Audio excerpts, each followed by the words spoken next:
Seigneur, nous voici devant toi pour recevoir ce que tu veux nous donner aujourd'hui. Tu nous as dit que tu nous donnerais ton esprit. C'est notre espérance, afin qu'à l'occasion de ce culte, nous recevions une nourriture pour notre foi, une lumière pour notre espérance et un amour vrai qui anime notre cœur, nos paroles et nos actes. Amen. Amen. C'est René qui va nous faire maintenant la lecture de ce jour.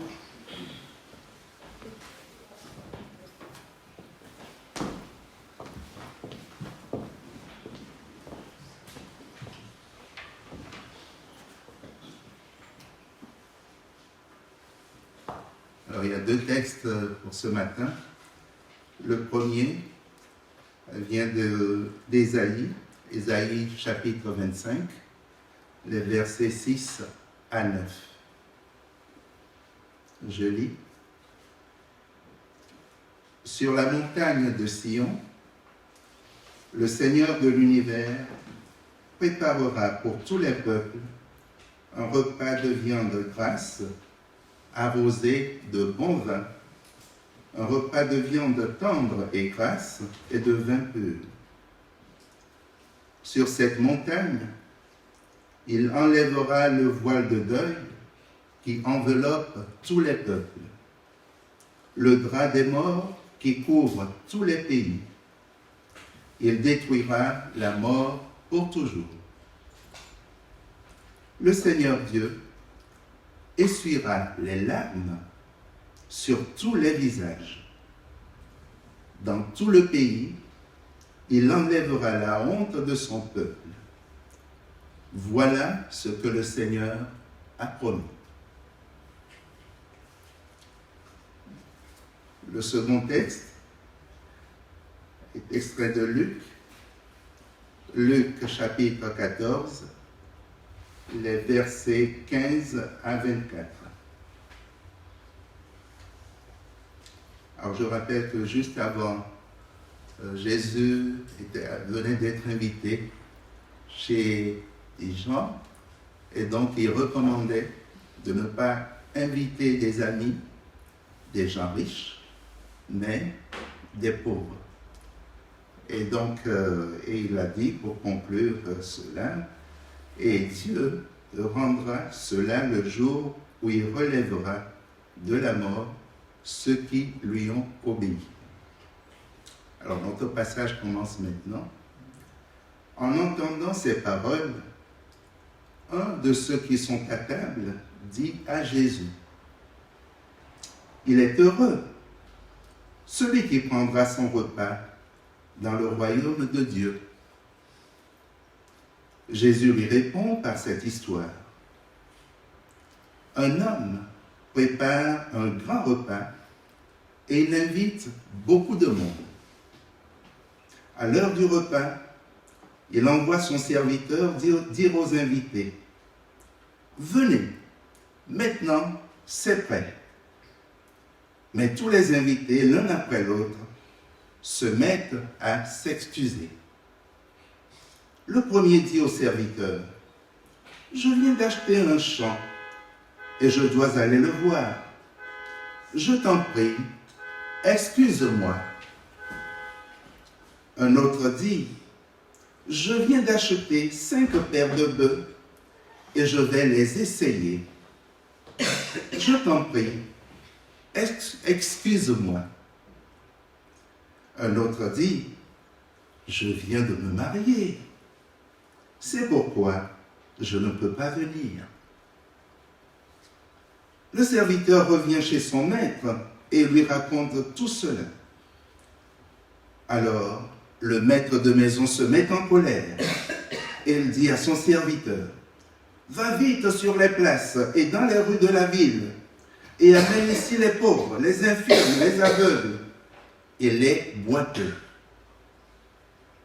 Après un moment, le serviteur vient dire, « Maître, on a fait ce que tu as commandé. Et il y a encore de la place. Le maître dit au serviteur, va sur les chemins et près des champs. Ceux que tu rencontreras, oblige-les à entrer chez moi. Ainsi, ma maison sera pleine. En effet, je te dis une chose. Parmi ces premiers invités, personne ne mangera de mon repas.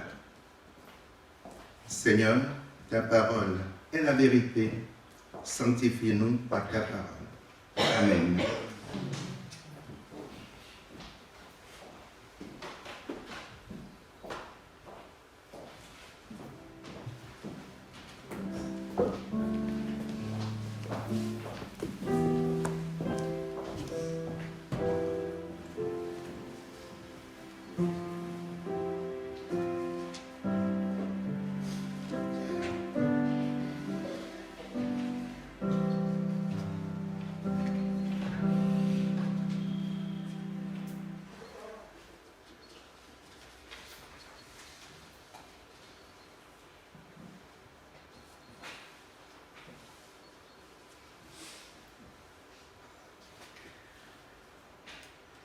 Vous le savez, les temps sont sombres, incertains, violents. Et dans ce contexte, les films, les scénarios de fin du monde, les commentaires des chaînes de télévision en continu visent souvent à faire peur. Et voilà que ce matin, nous recevons ce texte du prophète Ésaïe qui dessine, à l'horizon de l'histoire humaine, un banquet final. Un banquet universel, somptueux et joyeux, dressé par Dieu lui-même pour tous les peuples de la terre, avec vin goûteux et viande grasse. Aujourd'hui, ça ne ferait pas plaisir, on n'aime pas le gras. Mais voilà, c'est un banquet festif. Et là se trouve l'espérance des croyants. L'espérance que le cours de notre monde secoué par tant de tribulations, d'injustice, de tragédie, trouve son dénouement dans une rencontre festive, un festin divin. Le banquet a lieu sur la montagne sainte. C'est un lieu privilégié entre Dieu et l'humanité, et c'est Dieu lui-même qui offre ce repas.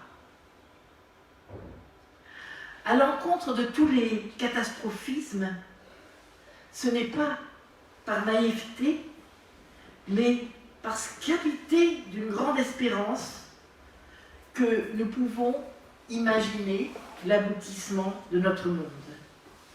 Cette espérance nous parle d'un Dieu généreux, accueillant, prenant plaisir et joie à rassasier chacun, chacune, quelle que soit son origine, sa provenance de toutes les nations. Avec lui, les visages sont apaisés, consolés de ce qui a pu les attrister ou les humilier. Plus de honte, plus de destruction, plus de deuil, la mort est engloutie. Cette attente joyeuse ne nie pas les couloirs obscurs et sombres que nous pouvons avoir à traverser et que notre monde traverse encore et encore, mais elle promet une issue préparée par Dieu lui-même. Des siècles après l'écriture de ce passage d'Ésaïe, des invités sont attablés avec Jésus pour un festin. C'est un jour de sabbat. René vous a cité tout à l'heure les versets qui précèdent, un chef pharisien qui invite dans sa maison un jour de sabbat. On imagine que cette image du festin final faisait partie de l'espérance des personnes croyantes qui étaient là, des pharisiens, des hommes qui connaissaient parfaitement l'Écriture, puisqu'un homme s'exclame « Heureux celui qui mangera dans le royaume de Dieu ». Il se réjouissait sans doute de pouvoir être parmi les justes qui partageaient la table divine. Mais voilà, Jésus n'abonde pas dans ce sens et il ne dit pas « c'est super, mais comme ce sera bien, vivement ce repas-là », Jésus, comme bien souvent, va raconter une histoire, une parabole déstabilisante qui oblige l'homme à revisiter ce qu'il espère et qui nous oblige, nous lecteurs, à revisiter toutes nos certitudes. C'est souvent ainsi que procède Jésus et par cela il nous remet en route. Le début de la parabole commence par un message « Venez, car tout est prêt ». Un homme a organisé un festin, il a lancé de nombreuses invitations et les serviteurs s'en vont à l'heure du repas chercher les invités. Venez, car tout est prêt. C'est maintenant. Celui qui était à la table de Jésus et qui avait prononcé ces paroles, « Heureux celui qui mangera dans le royaume de Dieu », est pris à contre-pied. C'est pas dans l'avenir. Tout est prêt. C'est maintenant. Il rêvait de partager le pain un jour lointain dans le royaume de Dieu. Et Jésus lui dit, c'est maintenant. C'est prêt. Et par ce présent, nous voici, nous aussi, enveloppés, embarqués dans ce mouvement. Et c'est vrai qu'à différentes reprises, Jésus a dit, le royaume de Dieu s'est approché. Il est au milieu de vous, en vous, entre vous. Je vous l'ai dit, ce repas se déroule dans la maison du chef des pharisiens et l'ambiance était très tendue. Luc précise d'ailleurs que ceux qui étaient là observaient attentivement Jésus qui va guérir un homme le jour du sabbat. Nous pouvons imaginer, visualiser ce repas, son déroulement. Et je me réfère à un commentaire de l'évangile de Luc fait par le théologien François Beauvon qui nous décrit toutes les règles qui organisent ce repas, ces repas, et qui nous permettent de comprendre ces réflexions que l'on trouve dans la Bible autour des meilleures places, les premiers seront les derniers, etc. Donc, le déroulement d'un repas avait ses règles, et comprendre cela, c'est comprendre les fortes distinctions sociales qui existaient dans l'Antiquité. C'est comprendre que les paroles de Jésus sont autre chose que des propos moralisateurs, mais que ces paroles, finalement, révèlent une ambiance, une société. Voilà donc le déroulement de ce repas décrit par François Beauvon à partir de nombreuses sources. Tout d'abord l'apéritif, comme il se doit. L'hôte pouvait servir un verre de vin et quelques mises en bouche, dirait-on aujourd'hui, dans une salle attenante à la salle à manger. Et un serviteur apportait de l'eau aux invités pour qu'ils puissent se laver la main droite afin de pouvoir se servir. Et à cet instant, chacun prononçait une bénédiction, mais c'était une bénédiction individuelle, car il n'y avait pas encore de communauté de table. Et quand les invités étaient arrivés, on passait alors dans la salle à manger. Et les invités s'allongeaient sur le côté gauche, couchés sur des lits qui étaient garnis de coussins. Et ces lits étaient disposés en épis autour d'une table basse sur 3 côtés de la table. Et à ce moment-là, ils étaient sur le côté gauche pour avoir la main droite libre, de façon à pouvoir se servir. Et à ce moment-là, il y avait communauté de table. Et le maître de maison commençait le repas par une bénédiction du pain à haute voix, et au nom de tous. Vous remarquerez que dans notre texte, c'est Jésus qui prend la parole en premier. Et au nom de tous, il prononçait cette bénédiction à la fin du repas, bénédiction sur la coupe. Au début et au milieu du repas, un serviteur apportait de l'eau pour se laver les mains. Vous savez, il y avait tous ces rites autour de l'eau. Et j'en viens maintenant au placement. Vous savez, les meilleures places que chacun envie. Eh bien, les meilleures places étaient naturellement au côté du maître, au centre du fer à cheval, et les moins bonnes étaient les plus éloignées. Et dans ce contexte de l'évangile de Luc, il semble que les invités aient la liberté de choisir leur place. Souvent, c'est le maître qui décidait de cela. On a le témoignage d'un écrivain qui s'appelait Pline le Jeune, qui est à peu près contemporain de Luc, qui a laissé de nombreux témoignages qui nous permettent de comprendre ces récits. Et Pline le Jeune dit, il se plaint d'un cas extrême de distinction entre les invités, puisque non seulement le maître avait placé les invités en réservant les places les plus prestigieuses aux invités les plus prestigieux, mais en plus, il avait gardé la meilleure nourriture pour les invités qui lui étaient proches, et les autres, plus on était éloigné du maître, moins la nourriture était bonne, peut-être qu'il y avait moins du gras, moins la nourriture était bonne, et moins le vin était goûteux. Alors on comprend dans un tel contexte les appels de Jésus à l'humilité et à la générosité. Si je vous pose la question aujourd'hui, qu'est-ce qu'un banquet? J'étais il n'y a pas longtemps à un banquet à Croissy-Beaubourg. C'était très sympa, très amusant, avec un beau spectacle. Tout le monde se réjouissait, il n'y avait pas du tout de question de place. C'était la municipalité qui organisait ça, voilà. Mais c'était ça, sympa. Vous me répondrez, qu'est-ce que c'est qu'un banquet? Eh bien, c'est manger ensemble.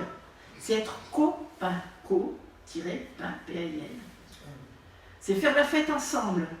C'est se réjouir de l'autre, de la vie, de la rencontre, c'est prendre le temps avec les autres, c'est apprendre à se connaître, c'est accorder de l'attention aux autres, c'est se rencontrer différemment que dans la rue.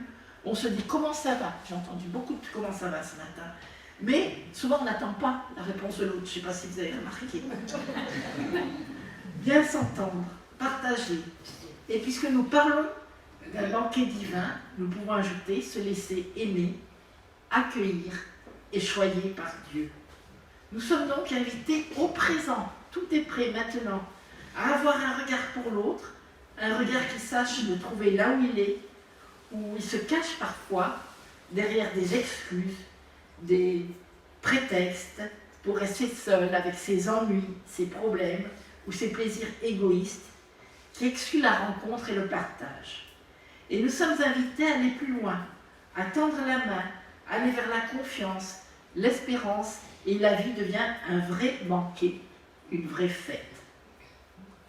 Je vous propose maintenant un petit zoom sur les invités de la parabole. Les riches, les premiers invités dans la parabole, seraient le peuple de Dieu qui refuse les invitations au repas avec des excuses liées aux possessions matérielles ou aux prestiges sociaux. Trop occupés par leurs affaires, ils achètent. L'un, un champ. Cela évoque le travail dans le monde, c'est bien. Mais cela ne doit pas devenir la seule raison de vivre. L'autre, 5 paires de bœufs. S'occupe à labourer avec ces 5 paires de bœufs. L'exagération du chiffre montre bien qu'il s'agit d'un symbole. Ces 5 paires évoquant la pratique de la loi de Moïse, les 10 commandements. Cela évoque un comportement droit, une bonne pratique religieuse, une bonne pratique morale de la vie. Eh bien, cela ne doit pas faire obstacle à la rencontre et à l'accueil de l'autre. Un autre se marie, c'est très bien. Il y a dans l'amour entre les humains un lieu de bonheur et de fécondité. Mais cela ne doit pas devenir une tour d'ivoire dans laquelle on se réfugie et on se coupe des autres. Mais voilà, tous, ils s'enferment dans leur univers, préoccupés par l'immédiateté. Ils n'ont plus le temps, ils n'ont plus le désir de la rencontre, ils n'ont plus la capacité d'ouverture vers l'inattendu, là où se vit ce qui est essentiel. Ils n'ont pas le temps d'aimer, ils ne savent plus aimer gratuitement, simplement, sans raison, sans condition. Les pauvres, les estropiés, Tout à l'heure, pourtant, René disait que Jésus disait qu'il fallait privilégier l'invitation des pauvres. C'est ce qui fait en Amérique latine, d'ailleurs, le choix privilégié des pauvres dans la théologie. Les pauvres, les estropiés, c'est pas beaucoup mieux. Ils ne remplissent pas la salle. Il y a encore de la place, nous dit Luc.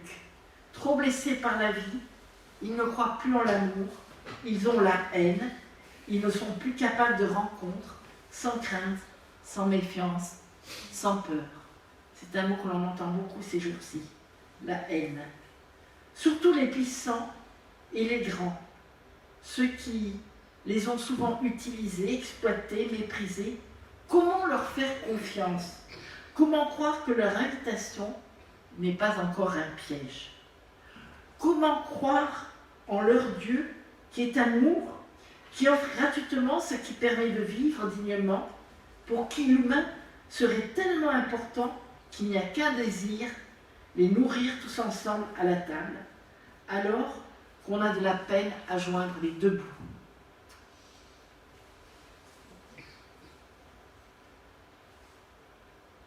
Les amis, ceux qui étaient destinés en tout premier lieu à recevoir cette invitation, ceux qui sont riches de cet héritage acquis en fréquentant la synagogue, ne viennent pas.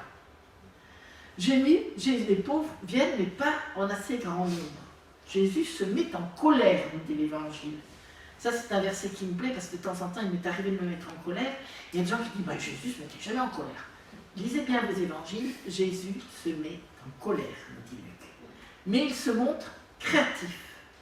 La colère peut enfermer, bloquer les situations, mais elle peut aussi avoir des effets positifs et s'ouvrir à une situation imaginative.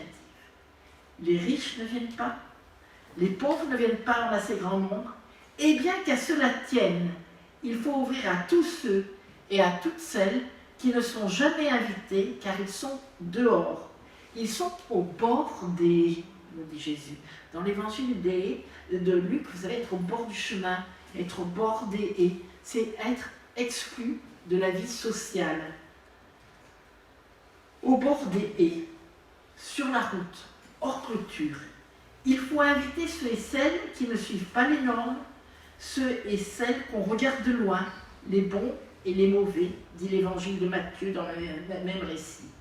Des voleurs, des prostituées, des LGBT, des marginaux, des pas comme nous, qui ne connaissent peut-être pas que l'évangile, qui ne savent peut-être pas, qui ne connaissent peut-être pas l'évangile, mais qui savent l'appliquer, le mettre en pratique, et qui savent aimer, écouter, s'entraider. Oblige les gens à entrer, dit Jésus. Oblige-les à entrer. Force-les à entrer. Contrains-les d'entrer. Oui, oui, oui, voilà des mots qui ont fait bien du mal dans l'histoire. Et je pense à l'utilisation de ces mots par Augustin, recommandant à l'empereur Constantin de les contraindre d'entrer à propos des donatistes. C'est un épisode que je connais bien, ça a été l'objet de mon mémoire de théologie. Contrains-les d'entrer, force-les à entrer. Les donatistes étaient ce qui a été décrété une hérésie, vous savez, au début du christianisme. On a fait le ménage, il y a eu beaucoup d'hérésies pour rester, dès le début, droit dans un certain dogme. Il y a eu beaucoup d'écrits qui ont été brûlés, détruits, et on a gardé ce qui semblait correspondre à une certaine théologie. C'est très intéressant de faire de l'histoire, de la patristique, de l'histoire ancienne, pour voir comment même au tout début des écrits, au tout début, au fond, il y a eu une sélection, pour arriver à notre canon biblique, et une sélection qui a éliminé certaines tendances qu'on a décrétées être des hérésies. Et voilà ce que disait Augustin, contraint-les d'entrer, et ça s'est soldé dans un bain de sang. Et il y a eu la même parole au au XVIIe siècle, c'est Bossuet qui a repris ces paroles, et on disait, le roi de France à propos des protestants, contrains-les d'entrer. Invite-les, non, ne les invite pas, force-les à revenir dans le droit chemin et dans cette église. Force-les d'entrer. Je préfère voir dans ces mots, non pas une coercition, voyez-vous, mais un esprit d'évangile. Pas de menace, pas de violence, mais des insistances verbales, des gestuels. Vous savez, c'est très méditerranéen. Je ne sais pas si vous fréquentez les pays du Maghreb, par exemple, quand on vous invite, on dit « Mais si, il y a pour toi, il y a de la place, il y a à manger, viens donc, tu es bienvenu, tu es mal sapé, mais que importe, tu n'as rien à apporter, mais que importe, allez, viens te joindre à nous. » Vous l'avez peut-être vu dans vos pays d'origine ou dans le Maghreb. Moi, je l'ai vécu souvent dans le Maghreb, cette situation où à l'improviste, on est invité, même s'il n'y a pas de viande, s'il y a à manger de la semoule et quelques légumes. Voilà. Et je préfère voir ça dans ces paroles, contre un lit d'entrée, non pas de la violence, non pas de la menace, mais une invitation chaleureuse et insistante à venir se joindre au banquet. Chers amis, nous avons trouvé dans ce menu de banquet un encouragement aux soins de nos prochains, une exhortation à être des invités sociables et des autres inclusifs. Et pour couronner le tout, une invitation à rejoindre le festin céleste où la place à table est sans limite et où il y a nourriture et boissons en abondance. Cette parabole nous invite à réfléchir à toutes ces invitations que Dieu nous lance dans nos vies agitées. Invitation à prendre du recul par rapport à la vie et à toutes ces agitations. Invitation à prendre du repos et à nous occuper de notre être intérieur. Invitation à recevoir pour mieux donner à notre tour. C'est maintenant, c'est prêt. Amen.